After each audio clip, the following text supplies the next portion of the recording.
3,120 seats, chosen from 40,000 applicants. All right? So I could not have gotten into Cornell back then. I definitely couldn't get in now. And about that remark about me being a musician, you can just imagine what a fabulous musician I am if I am here with you now. Huh? Last year I had the chance to sit in with Billy Joel for one number at Bailey Hall. Two things went wrong that night. One is he lost my cell phone number. He has never called me back to go on the road. And secondly, my wife, Professor Robin Davison, who was going to join us tonight but couldn't, went back to the seat in Bailey and she said, "Honey, how was it to perform with Billy Joel?" And I said, "Honey, this was the best 5 minutes of my life." Wrong answer.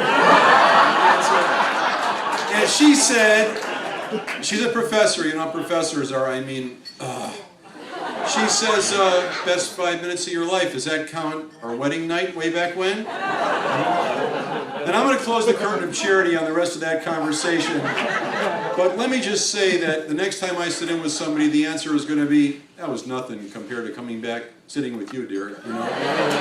So remember that when your time comes. All right, now, what I get to do at these events, besides sort of jollying you around so that you can have a nice evening, which is the main task, is I get to, no, it's all right, this is a future Cornellian, leave him alone. I get to look back with my crack research team to think about what your life must have been like on campus, especially sort of mass culture and stuff like this. And so, 30 years, which is not exactly yesterday, but it's not that long. While you were seniors, I mean seniors in college, not like seniors. You're not seniors yet. Sony introduced the first consumer CD player. Do you even remember what that is? It was first consumer CD. And Time Magazine's Man of the Year, that was before they called it Person of the Year, Man of the Year was a computer, which I was very disappointed in myself when I was being a sort of a humanistic person. The TV series MASH ended after 11 years on CBS. The late Michael Jackson came out with Thriller, and the Academy Awards that year highlighted Gandhi and Sophie's Choice. Now, at Cornell, Frank Rhodes was your president. Amazing.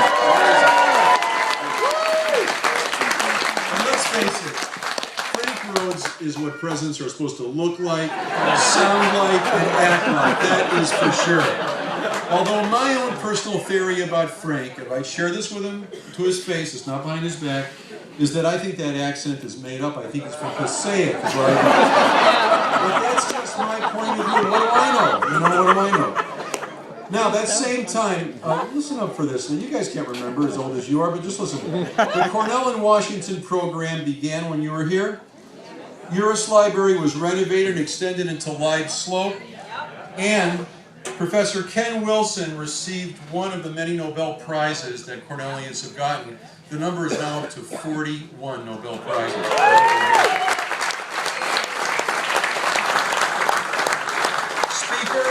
Speakers that you might have heard during your times on the Hill.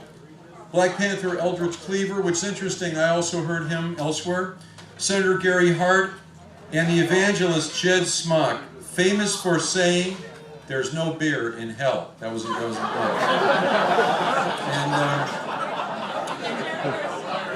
oh, Jerry Garcia, I forgot that, yeah.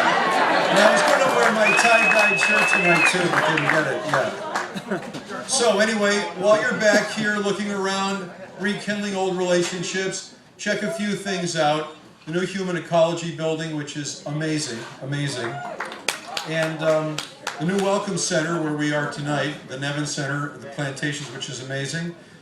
Gates Hall is going to be completed soon. By the way, for those of you who are in the tech disciplines, you know, we won this tech campus competition, and we're building this thing now. Very good. Very good. We won that competition because of the brilliance of the faculty, because of my public speaking skills, and a little tiny bit of it was because of a gift we got from one of our hotel alums of $350 million in one gift to sort of build the first phase. 350. And my son, who you should excuse the expression is a Stanford graduate, he says to me, I love Stanford. I think it's a great school. They can't win contests, but that's cool. Anyway, so my son says to me after this happened, he's a Stanford alum, he was not the happiest about it. He said, Dad, where did this gentleman get $350 million? And I said, son, I said son, he calls me Dad, that's not really true, but I'm cleaning it up for you fair. He says, well, how did he do it? And I said, well, he invented duty-free shopping. And what did my son say to me?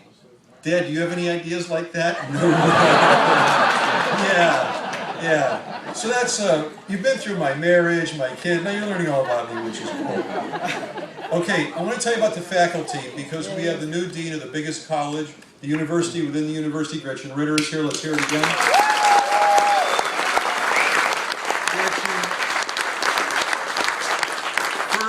First external dean to the College of Arts and Sciences in 140 years, about time, right? And the first woman. How embarrassing is that? How embarrassing is that? First woman. And last year, go girl. To show you seriously, how backwards academics is, and it is backwards. Last year, I hired the first female dean of any college of medicine in the history of New York City at our College of Medicine, ever. In 2012. It's unbelievable. The faculty are doing great. Did any of you hear Fred Logabal's lecture? The Olin lecture was amazing. Did a great job.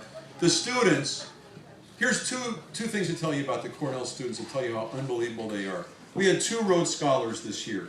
Most universities would be so thrilled to have a Rhodes Scholar once in a while. We had 2 this one year. And I spent 10 years in the Pac-10 and 25 years in the Big Ten. I was on the NCAA Division I Board of Directors, been very involved in intercollegiate athletics.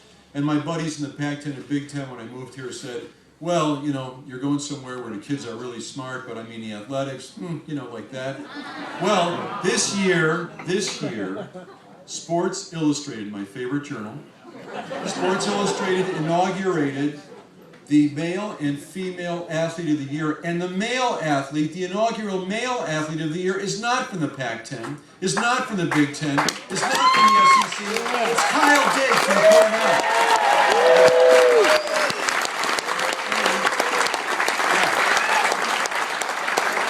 And to show you that Kyle Diggs is a real Cornellian, just like you, and is not wowed by celebrity, I wrote him an email myself from the president's office with these fingers. I mean, not this one, but I'm just saying, I'm just showing you an example. And I wrote him and I said, Kyle, it's an honor, blah, blah, blah. I'll see you Sunday at commencement. And he wrote back and he said, you know, I can't make it to commencement, but I will, you know, see you sometime. So that's, you know, it's all cool. And I just want to tell you one more thing, just one more thing. And please take this from the heart. This philanthropy is unbelievable. And the edge of excellence that we get from alumni and friends of the university is unbelievable. And the current campaign that we have started when I came, 6 months after I came, we have raised $4.5 billion already. $4.5 billion. The 4th biggest campaign in the history of higher education, and we're still going. But I'm here to tell you something, and please take this as genuine. The main thing we get from you is a networking, the fact that you send us students, that you help each other during the recession. I can't tell you how many alumni have helped each other in the last 5 years. We've kept track of it because it's not just the new kids coming out who have trouble getting jobs. My son is Stanford computer science grad. It took him 10 months to get a job in 0809. Okay, think about that year. But many alumni, 10 and 20 years out, all of a sudden, we're in companies that were downsized, right-sized, you know, whatever it is. One spouse lost a job, the other one. And we put out a call through the wonderful Cornell Alumni Association to ask people to help each other, and they helped each other, like Cornellians always do. So I appreciate everything that you do. All the students, and all the parents, and all the alumni get my private email address. It's david.skorton@cornell.edu. Your email is going to be probably GR with some number after it. And when I came, I said, I got to have 3 perks here. I got to have an email that I can just like write my name. Nobody's going to remember, DJS98. Number 2, I want to park anywhere I want on campus, even in the dean's spots if I want. Anywhere that's not a special accessibility zone. And the 3rd is, whenever Billy Joel comes, I will sit in. And so it's amazing. But did I mention that he hasn't called me back yet? So my email is david.skorton@cornell.edu, and I want you to do me a favor, and I really mean this. After you've been here a while, and after you, besides all the hilarity, when you've thought about things and met people and talked to students and compared notes and heard lectures, if you have some idea that would best be addressed to me, write me at david.skorton. I answer all those myself, so it takes a while. I don't answer them 10 minutes later, but I answer them because I do them all.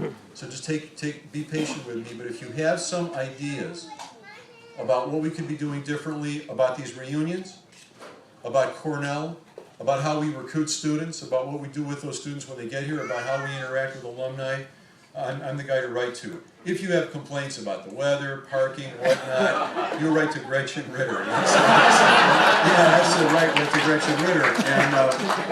And if you have any complaints about arts and sciences, write to me. I have her email address, so I'll get to her eventually. So thanks for having me here. You guys have a fabulous time. And, see you tomorrow morning.